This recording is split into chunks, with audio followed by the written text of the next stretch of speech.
It's time for me to react to Governor Larry Hogan's latest press conference. This time is the one from May 13th, 2020. Through no fault of their own and are struggling to pay their bills or to put food on the table. This truly is one of the most daunting challenges that our state and our nation has ever faced. Unfortunately, the fight against this deadly disease is far from over. But because of the incredible courage you have shown and the extraordinary sacrifices you have made. I seriously can't believe he said that with a straight face. You are the one who caused the economic problems, Larry. The coronavirus had nothing to do with it. You were the one who said, shut everything down. You know, you could have kept everything open, and then if there was some big spike, if the hospitals were getting filled up, then at that point, yes, shut businesses down. But that didn't happen. The convention center never got full. We also gave local governments the flexibility to take certain actions at their discretion. Very interesting. So local governments have control now.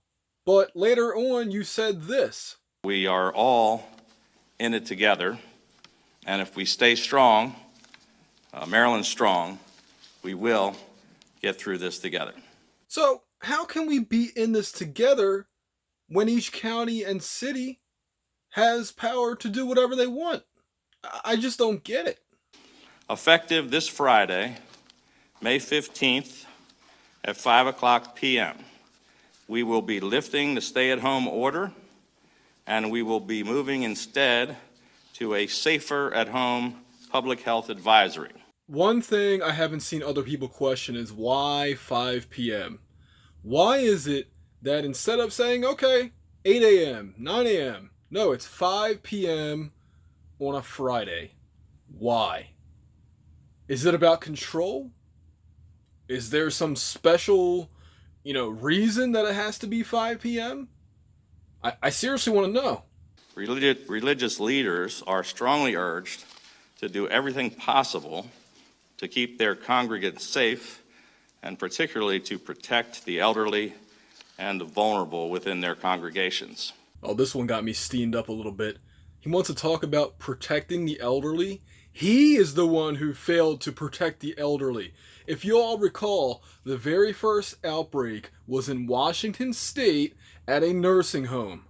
The nursing home should have been protected by the government. The long-term care facilities should have been protected by, yes, the government. Larry Hogan, to my knowledge, failed to act, and therefore, a high percentage of the cases of people who died were people in nursing homes.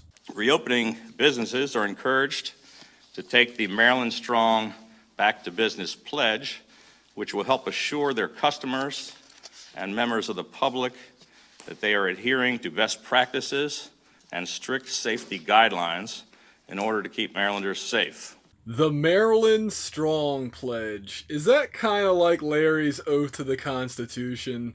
It's kind of like, it's not you say I agree to and then you don't agree, and then you actually don't agree to it. Is that what's going on here, Larry? I don't know, man. I don't know about you. It's kind of like you just don't get it. You don't get the hypocrisy, and no matter how many of these videos I make, you never will understand until somebody is personally slapping handcuffs on you. You don't care about me, you don't care about other people who are being personally harmed by what you've done. You'll care when you personally are harmed. No matter what you say, oh, I'm a fellow business owner. Bro, your business was still open. So you will not understand until your paycheck is taken and you're sitting behind bars. If these stage 1 activities resume successfully without a spike in hospitalizations, a sustained spike in ICU cases, or significant unforeseen outbreaks of widespread community transmission, then we will be in position to move to stage 2 of our plan. So you're saying phase 2 is not going to happen for a long time. Got it. Lifting the stay-at-home order, does that mean the out-of-state travel ban is no longer mandatory and the 14-day quarantine that goes along with that, or went along with that? Yeah, they were both just recommendations. There never was an order regarding either any kind of a mandatory quarantine. We were just advising people that were traveling from out of town that they should consider quarantining, so that it was never part of an order. We're still asking people to exercise caution and good judgment, but it wasn't part of any stay-at-home order. Once again, I cannot believe he just said that with a straight face. Maybe he has, long-term memory problems, but the internet does not.